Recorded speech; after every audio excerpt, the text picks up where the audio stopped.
everyone, and welcome to Is Snoring Unhealthy? Before we begin, just one quick note. Please keep all your questions until the end of the presentation. You can ask your questions in either the Q&A or the chat box. I'll be looking at both, and at the end of the session, I'll go ahead and ask those questions. So on behalf of our director, Sai Rao, and the North Bergen Library staff, I'd like to start by thanking Dr. Nye, Nikki Medeiros, Lisa Ramirez, and the Hackensack Meridian Palisades Medical Center for volunteering their time to organize and be at this event tonight. We really do appreciate you guys coming out tonight. So I'd like to introduce Dr. Nye. Dr. Nye received a Bachelor of Science in Molecular Biophysics and Biochemistry at Yale University. He obtained his medical degree from New York University School of Medicine. After completing his pediatrics residency and pediatric pulmonology fellowship at Columbia Presbyterian Medical Center, he continued as assistant professor of pediatrics. In 2004, Dr. Nye joined Hackensack University Medical Center as an attending physician in the section of pediatric pulmonology. He is an assistant professor at the Hackensack Meridian School of Medicine, where he lectures in sleep medicine and pulmonary physiology. Dr. Nye is board certified in sleep medicine, pediatric pulmonology, and general pediatrics. He is a fellow member of the American Academy of Sleep Medicine. In 2019, Dr. Nye was named medical director of the Palisades Sleep Wake Center. So without further ado, I'll turn things over to Dr. Nye. Thank you very much, Chelsea. Hello, everyone. Thank you for joining in this evening. And my name is Dr. Pakay Nye, and I have the pleasure of being medical director at the Palisades Sleep Wake Center. And the number for our center is listed on screen, but I'll just read it off. It's 201-854-5412. And this evening, I wanted to bring up a couple of common real life situations. The first, where at home, you might be sitting around with family, perhaps watching a little television to pass the time, when soon that noise appears, that snoring comes about, but you don't have the heart to wake up the other person since they're possibly catching up on their sleep. And since it's during the day, it's not so bad, it's tolerable. You can live with the snoring. Now, the other scenario is the nighttime sleep period, and that's a whole nother story. So your bed partner is known to snore, and maybe you desperately try to fall asleep before he or she does, because if you don't, that snoring will be keeping you awake. So it's very common for spouses and bed partners to be the one who drags their significant other who's kicking and screaming en route to see the sleep doctor. So today we'll be talking about snoring as a possible sign of poor health, as well as some sleep matters that could hopefully improve a person's sleep. And in these challenging times, I hope you are still able to prioritize sleep in your lives. So sleep is something that we spend at least a third of our lives doing, but we often take it for granted. And even in the medical world, sleep medicine education has been neglected far too long, but now we're continually learning about how important sleep is to one's health. So very often I'm asked by patients, families, colleagues, what is the right amount of sleep they should be getting? And the short answer is that it's the amount that permits us to be awake, alert, attentive, and energetic throughout the day. And you can get a gauge of that if you're typically waking up before your alarm clock goes off. And the average sleep need is about 8 hours per day, but the specific amount varies considerably from person to person and may be influenced by genetics. And here is a chart from the National Sleep Foundation providing the range of sleep times among the age groups. And you see that newborns and infants are sleeping longer over a 24-hour period, although it's not sleeping continuously, but often with naps contributing to that total amount of sleep. And as one gets older, the suggested amounts decrease, but the average sleep need is often quoted as being around 8 hours, even for older adults. And I myself can only muster about 7 hours of sleep before I pop up awake. And everyone has a body clock that regulates a lot of our functions, and that includes our sleep-wake cycle. So typically teens and young adults prefer to be night owls, seemingly on a West Coast delayed schedule, while the elderly have what we call not a delayed, but an advanced schedule. So seniors may find themselves following an earlier schedule where they can't help but fall asleep in the early evening, but wake up in the early morning hours like 3 a.m. or 4 a.m. after they satisfied their sleep needs.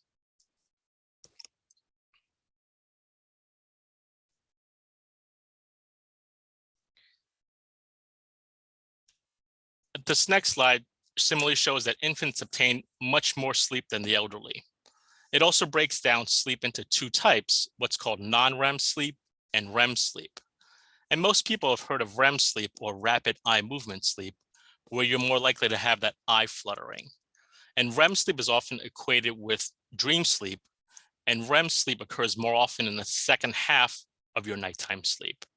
So that's why many people feel they wake up in the morning in the midst of a dream, because that's when REM sleep predominates. And also from this graph, you'll see that younger children have a lot more REM sleep, that light blue, often about greater than 25% of their total sleep time.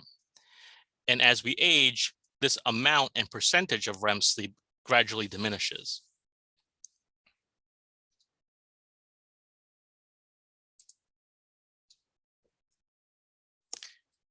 And this is a fun slide shown here, looking at how humans are positioned compared to sleep in animals. And humans fit over here between whales and baboons with that average sleep of about 8 hours. The bat seems to sleep the longest over a 24-hour period. And on the flip side, think about how much you could get done if you were a giraffe or an elephant sleeping less than 4 hours over a 24-hour period. And that to me is part of the problem. There is that societal pressure, if you will, to glorify not needing to sleep so that it's a badge of honor. So yes, there are some people who are so-called short sleepers, but then you will have others who have difficulty functioning without their proper amount of sleep and be in denial about it.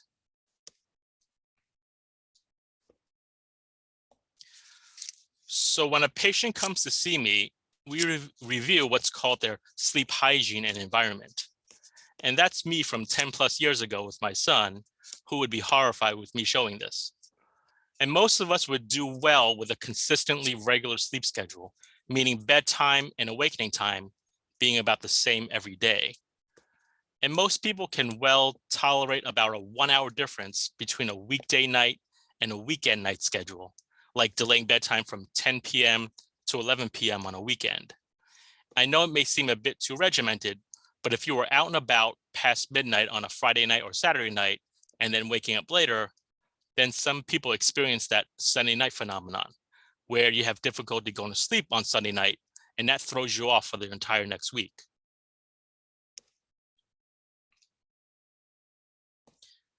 And you've caused what's known as a delay in your sleep phase. And if this becomes a chronic issue, then this is a recognized body clock disorder, with a fancy name being a circadian rhythm disorder. So your body clock is shifted from our East Coast time to, let's say, West Coast time, or even Hawaii time in worst cases. So some people have a tendency to be a night owl, that is true. So as long as you're able to get your suggested number of hours of sleep, you should be fine. But with work or school likely dictating your schedule, you're probably not.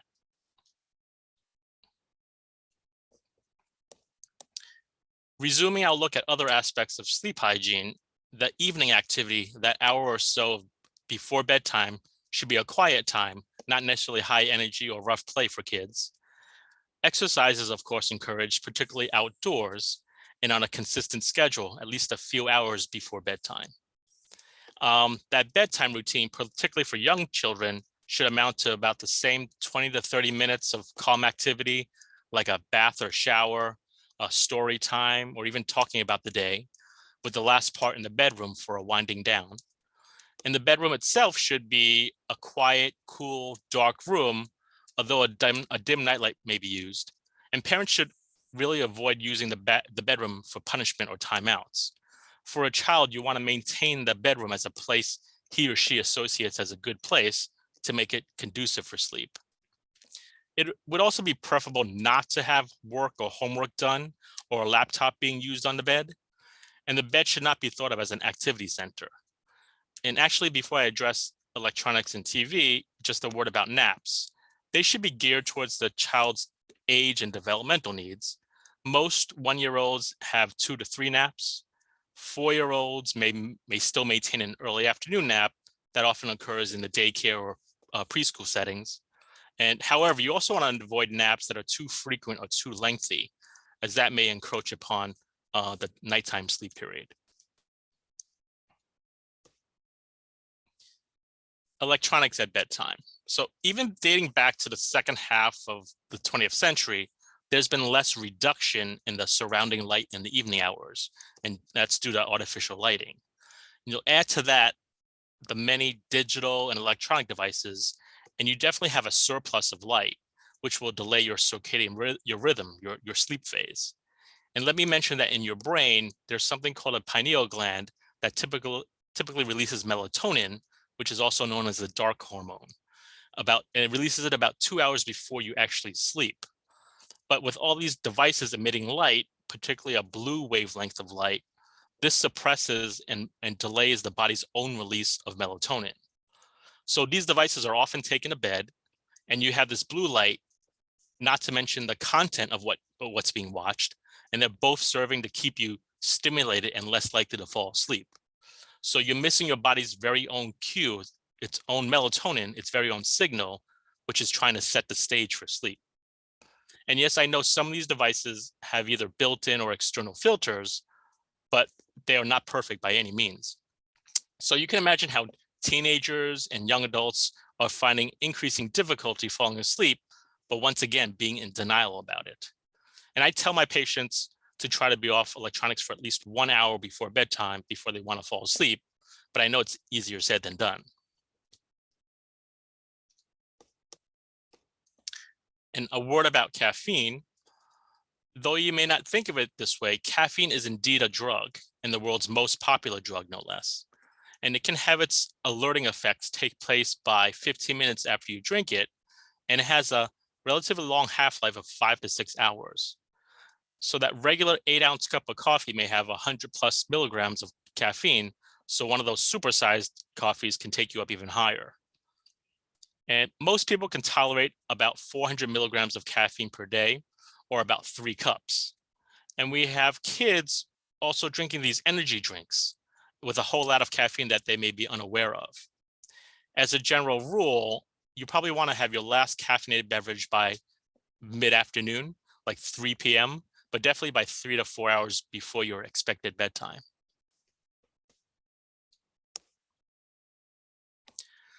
So getting back to the main idea of this talk, we have snoring, which is noisy breathing during sleep. And it's often portrayed in movies and TV shows in a comical manner. And people often incorrectly think that it's equivalent to getting into deep sleep. However, snoring can sometimes be more than just a noise. It can sometimes be a symptom of a life-threatening disorder called sleep apnea. If we take the US population of 330 million, there are about 200 million over the age of 21. And it's estimated that 90 million of those 200 million, or nearly half the adults, will have experienced snoring at least some of the time. And of that number, 37 million adults seem to snore on a regular basis. And so it's a common problem among all ages and both genders. Men may be slightly more at risk, or it could be that snoring is a complaint that is less reported for women. And those who are overweight are also noticed to snore more frequently. And snoring usually becomes more common and more serious as people get older. And snoring can cause disruptions to your own sleep and your bed partner's sleep. It can lead to that fragmented and unrefreshing sleep, which results in poorer daytime function, where you may also become sleepy during the day. And it's estimated that 1/2 of people who snore loudly would turn out to have documented obstructive sleep apnea if they went on to further testing.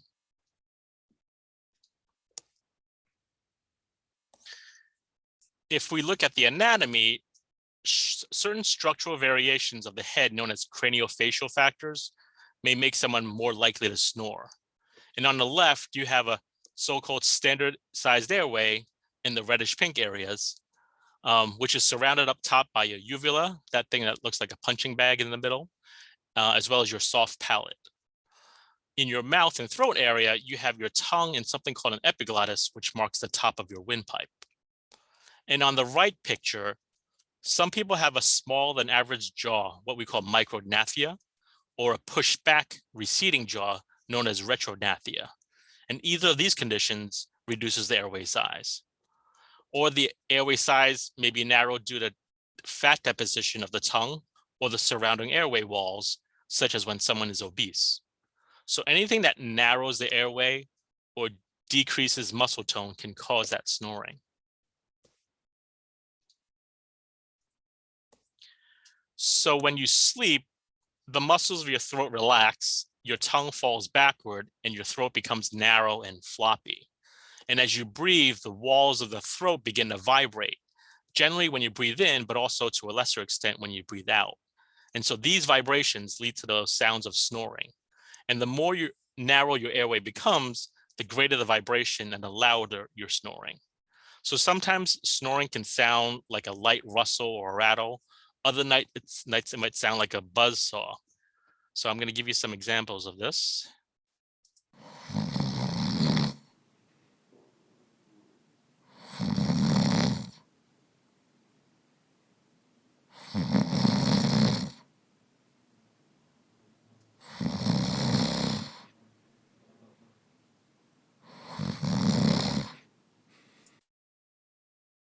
That was from a man, supposedly, and this is from a woman.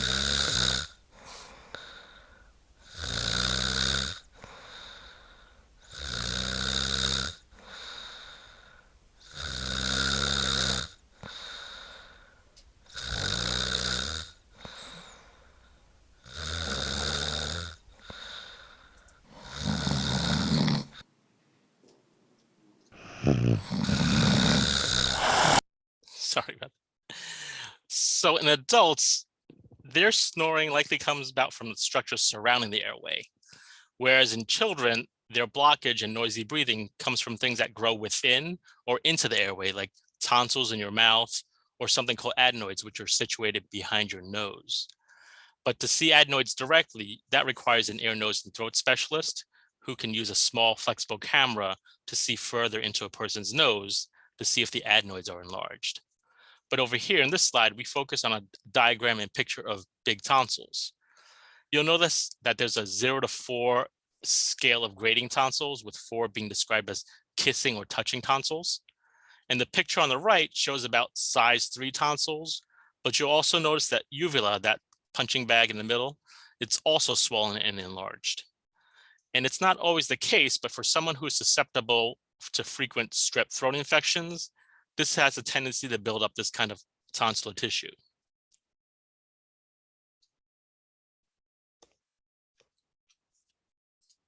So a fair amount of my practice also involves, screening kids for snoring too.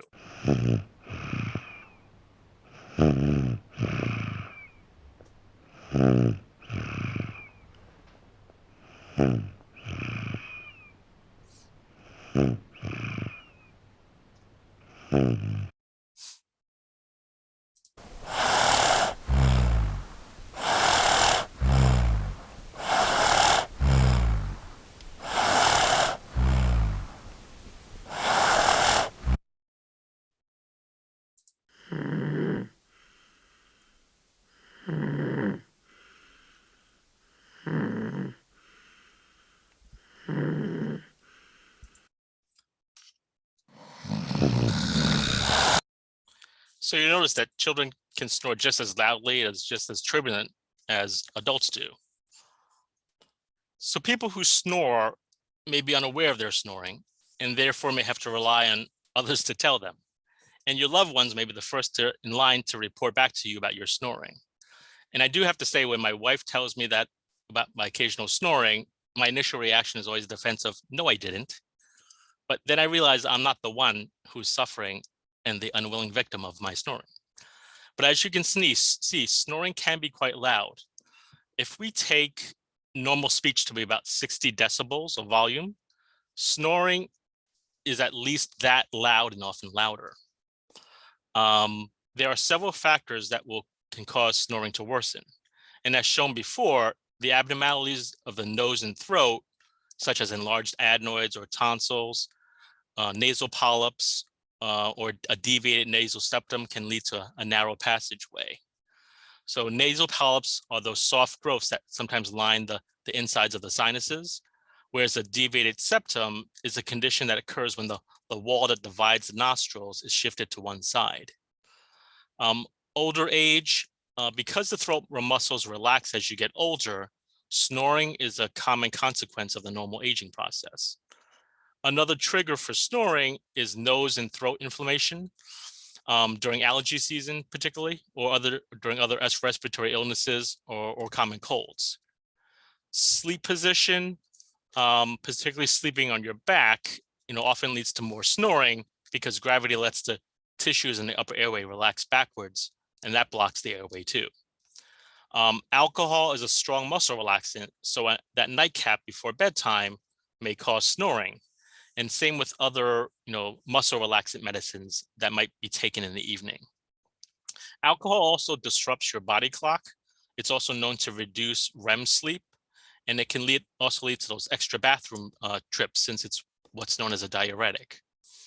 And last but not least, one of the most important contributing factors to snoring is obesity, because having a lot of that fatty tissue, that excessive weight around the neck, also serves to block your airway.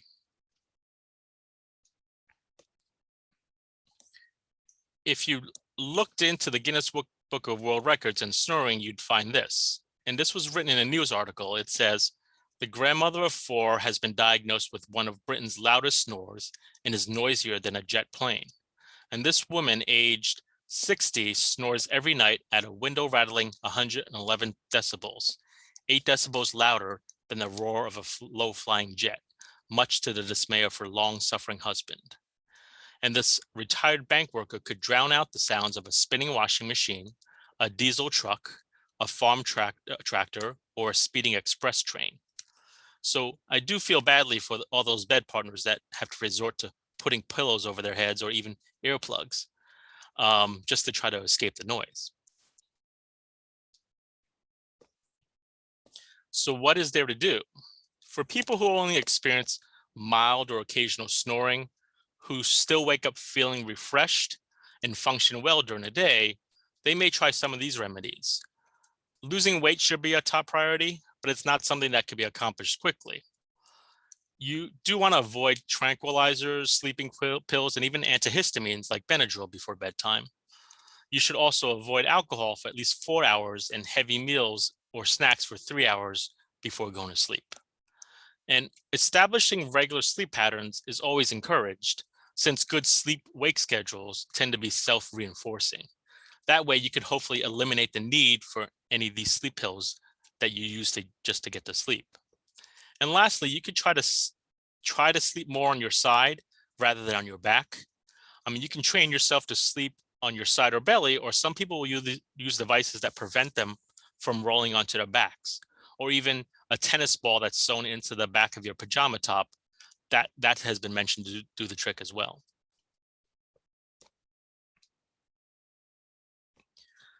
And then we have people who acknowledge their snoring isn't just mild and occasional, and they'll look for commercially available solutions. And a lot of these partial solutions really only address the nasal area, opening up the area around the nostrils.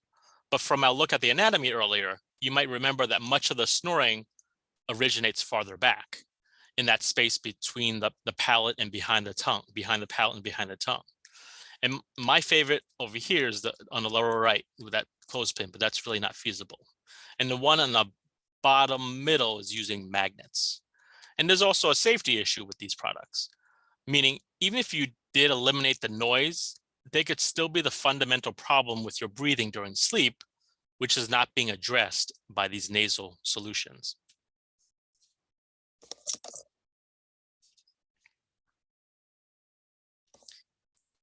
Let me play another video for you.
So this man self-recorded and then commented on the sounds of his sleep.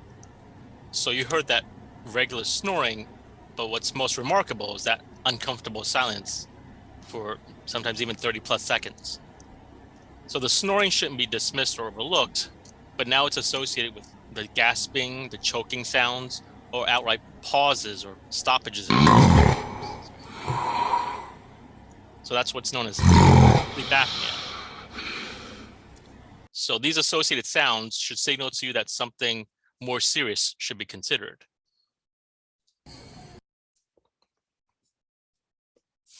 So we get back to the question of when is snoring harmful or unhealthy. So snoring itself could be a disruptor to quality sleep, or it can be a habit that can negatively influence your energy during the following day. But when you or a family member starts having some of these other symptoms listed here, seeking help from a medical professional should probably be your next step to determine if the snoring is just a noise or if there's some danger to it. And the nighttime symptoms, aside from the snoring, are those witnessed apneas or breath holding, the gasping or choking. Insomnia can also come about because if you fall asleep and start to breathe less effectively, your brain could startle and arouse you and prevent you from going into deeper stages of sleep, where it feels like you never slept or barely slept. And even if you were able to achieve some sleep, snoring can sometimes be associated with frequent awakenings where you might feel confused when you wake up. So nocturia means getting up frequently to urinate in the night. As far as daytime symptoms go, somnolence means daytime sleepiness. A snorer might awaken in the morning, not feeling rested, and complain of fatigue throughout the day. And there could be a change in the level of attention, concentration, or memory. Depression, irritability, and sexual dysfunction are tied to a lack of restful sleep. And morning headaches could arise. And for those who are open mouth breathers, they can feel especially thirsty upon morning awakening or during the night for that matter. Also, if there's been some recent weight gain, if there's high blood pressure or chest pain at night, these are some of the associated symptoms, some red flags that signal you or a family member may need to get evaluated. And that's where we come in. When you have snoring plus these associated symptoms, we can possibly investigate further about the quality of your sleep. At our state-of-the-art Palisades Sleep-Wake Center, you can get referred here for a sleep study with the technical name being a polysomnogram. And the polysomnogram is a one-night, overnight study that is attended or observed by a sleep lab technologist who stays the whole night as well. And you actually don't get admitted to the hospital. It's still considered an outpatient procedure. And here are pictures of a patient's room at the Palisades Sleep-Wake Center, where we definitely aim for a hotel-style environment. And there's even a view of the Hudson out there. Of course, in a hotel room, no one's putting stickers and sensors on you. There is a full-size bed with private bathrooms at the center. And in this day and age, these rooms are deep cleaned after each overnight usage. And this shows some of the monitoring devices used in sleep labs. And going from top to bottom, you start with EEG measurements on the head where it says electrodes monitor brain activity. And most people associate an EEG study with neurologists. But in the sleep study, we also look at brainwave patterns to assess whether you're in light sleep, deep sleep, or REM sleep. And it gives us a look at the quality of your sleep. or if you're experiencing what we call frequent EEG arousals or these mini awakenings, which indicates that your sleep is not as smooth as it could be. And to the right, you see nasal cannula monitors airflow. There you have something resting on your upper lip with a nasal piece that goes partly into the nostrils. And we're not giving you oxygen through this cannula, but we're actually measuring the airflow in and out from either your nose or your mouth. So on the computer screen and recording, I want to see a nice up and down pattern, reflecting the breaths in and out of your body. I don't want to see pauses or what we call a flattening of that up and down pattern, which would indicate sleep apnea. And a microphone by the neck or upper chest records the snoring sounds that a person makes. Under belt monitors breathing, this is a measure of the breathing effort. And there's a belt around your chest and a belt around your waist. Normally, signals from the chest and belly belts should be in sync. They're moving together. If they go out of sync, then it looks like a seesaw where one belt seems sucked in while the other belt is stuck out. And then it reverses, and you'll get to see that in a moment. And then on the bottom left, we have electrodes that monitor muscle movements, which can show excessive movements from sleep apnea or a condition associated with restless legs. And it's not just adults that we study, but also young children. And once again, you see these electrodes of the EEG, EOG, which stands for electrooculography, meaning around the eyes, and chin EMG, electromyography, which measures muscle tone. And technically speaking, we use all three of these to determine what stage of sleep you're in, such as REM sleep or non-REM sleep. And on the middle left, there's this term called SaO2, which is a pulse oximeter probe, which some of you may be familiar with, which measures a person's oxygen level. And we want to see with the snoring and potential apnea events, whether a person is losing oxygen. So when you lose oxygen, that often puts a strain on your brain or heart. So we definitely want to know if this oxygen loss is happening.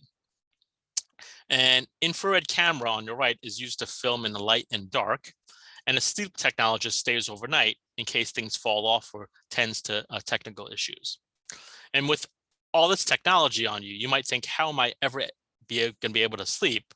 But most people manage well enough. We don't expect you to sleep like you do at home, but as long as you get about 6 hours of sleep, including that sleep called REM sleep, that's usually enough for us to go by. And actually, a subset of people with long-standing insomnia who are having so much trouble sleeping at home, when they're presented with a new environment, such as a sleep lab or a hotel, away from the frustrations of home, some of these people actually sleep better because even with the electrodes and wires, because it feels like a fresh start where those bad time associations from home are not around anymore.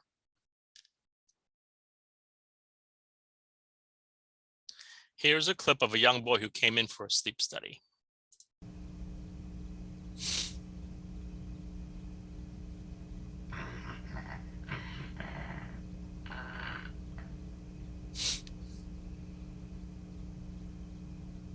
This is where you start to see the belts go in opposite directions, which is a sign of the blockage of the airway. And there's a pause in the snoring.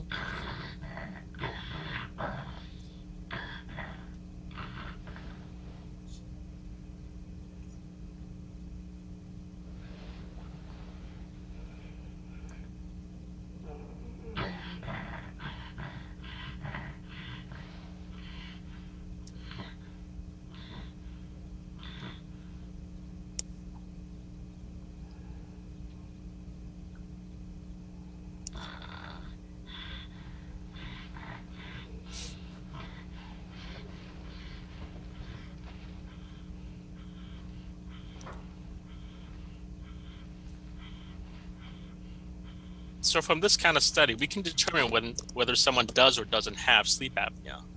And it's important to note that not all snorers will have sleep apnea, and conversely, not all patients with sleep apnea will snore. But if there is sleep apnea, we can quantify it as mild, moderate, or severe sleep apnea based on a number of breathing events per hour occurring during that sleep period. And ideally, to get the best, most accurate information, the gold standard test is still the overnight polysomnogram within the sleep laboratory. particularly with someone who has multiple medical problems. But sometimes insurance companies are authorizing only the use of home sleep tests for those who are older than 18 years of age. And you'll notice that it has some of the same equipment as the in-laboratory study, but it doesn't have the EEG, EOG, EMG. So it becomes harder to confirm the amount of sleep as well as the different stages of sleep.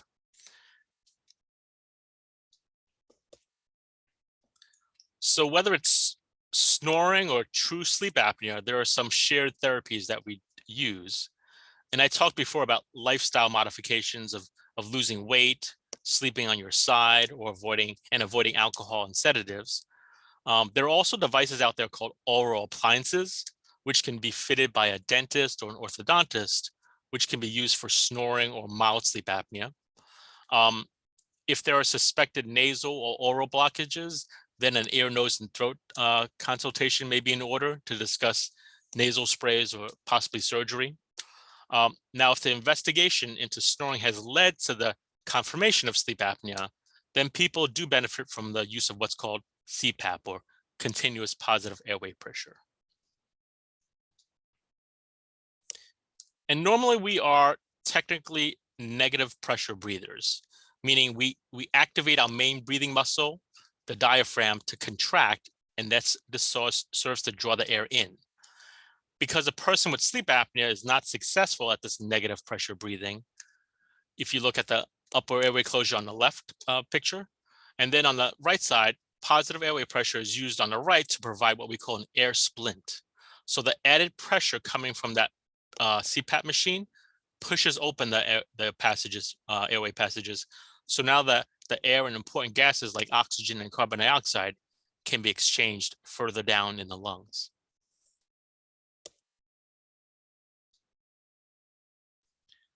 So there you have my little bit on snoring.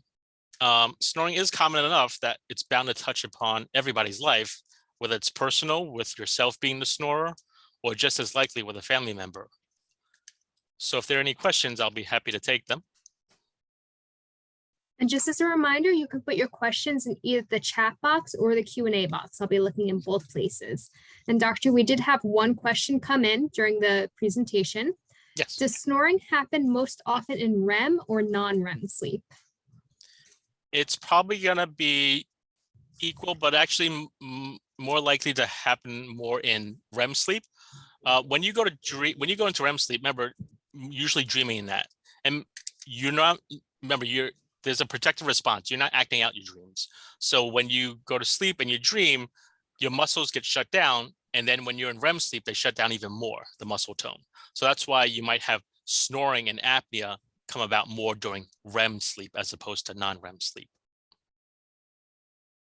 Perfect. Thank you. The next question is the sleep study covered by insurance? Obviously, with people having different insurances, what usually happens is that most insurances, will cover it.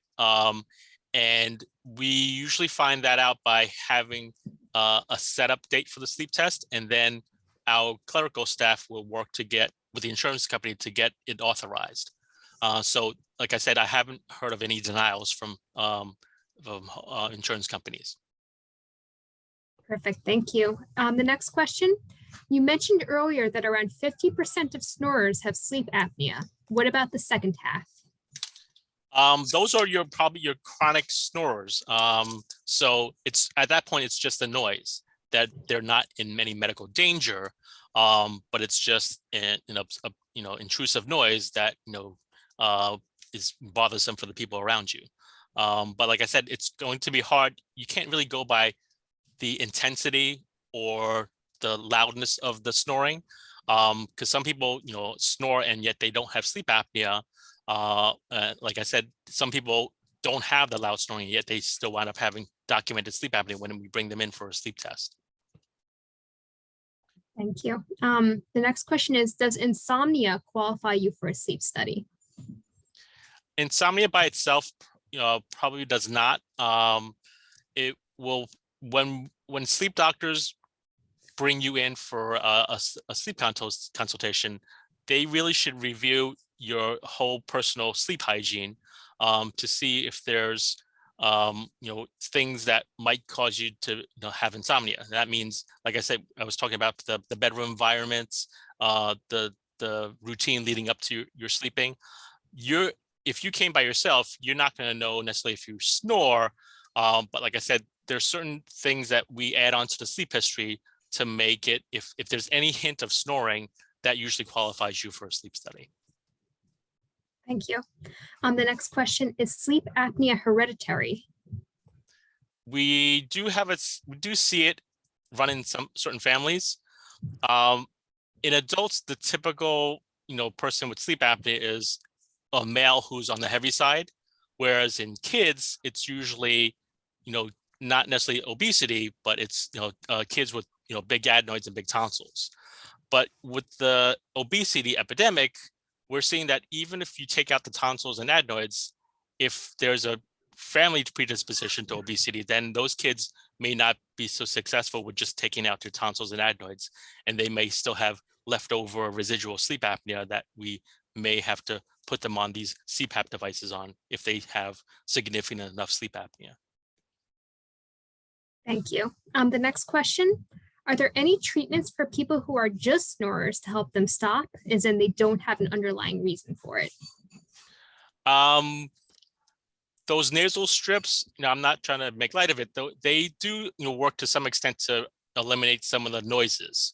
But my concern is that even if you eliminate the noise, then sometimes further back in your breathing area, you may still be suffering apneic episodes. But if that's been ruled out by either home sleep test or overnight sleep test, and it's just the noise, then we do have people using those nasal strips. I mentioned something called oral appliances. I'm gonna see if I have a picture of that somewhere. Yes, so what this is where a dentist or orthodontist fits a molding of your jaw and then applies this device where they now, instead of the jaw falling back, it brings the jaw forward, so that way your tongue doesn't fall back into your airway. And that can help eliminate the noise as well of your snoring. So this gets used for treatment of primary snoring or just snoring that is not any dangerous, but it's also used for mild sleep apnea. Perfect, thank you. The next question, are people with disordered sleep patterns more likely to snore? Not necessarily. I think it could be like true and unrelated. So some people do, if they purely have insomnia, I mean, they can be, as I said before, have this delayed sleep phase pattern where they're on a different time zone and they have trouble, readjusting. And if we take average sleep need to be about 7 to 8 hours of sleep, it does depend on when you get that sleep. So ideally, you should be getting it overnight. But if you're getting like 4 hours at night and then 4 hours during the day, then that's not really conducive to restorative and refreshing sleep either. Okay, but those people by itself are not going to be at risk necessarily for sleep disorder breathing. Perfect, thank you. The next question is actually for me. Will this presentation be emailed out? The presentation is not going to be emailed out, but we are making a recording of it, and that recording will be available on the library's YouTube channel within a day or two. The next question, up to what age do you recommend the removal of the tonsils? I see a lot of children from ages 2 years to 6 years. That's when your tonsils can be largest in relation to your child's airway. For the longest time, my daughter, who's now 11, she had like kissing tonsils, but we had her evaluated and she never met criteria for sleep apnea. So it's not just sleep apnea that the ear, nose, and throat doctor will use to take out tonsils. You also have to see whether they're getting throat infections frequently, if there's any delay in their speech. So sleep apnea is just but one reason that someone might take out the tonsils, adenoids, and that could be, even as you get older, because that can still be the primary cause of someone's sleep apnea. Perfect, thank you. So there's no other questions in the chat right now, so I'm just going to wait another minute or so just to see if any more questions come in.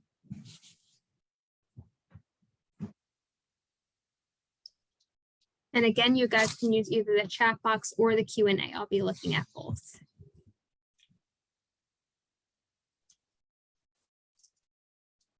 All right, so I don't see any more questions. So I did want to say a big thank you to everyone who came and attended this presentation.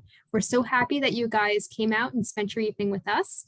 And I also want to thank Dr. Nye, Nikki Medeiros, Lisa Ramirez, and the entire team at Hackensack Meridian Health Center. Thank you guys so much for coming out this evening, for donating your time to help organize this, to attend it. We're so happy that you guys came, and I'm very glad that you gave such an educational and wonderful presentation this evening. Thank you very much. Thank you. Thank you for hosting it. Right. Have a good night. Have a very nice evening, everyone. Good night. Good night. Night.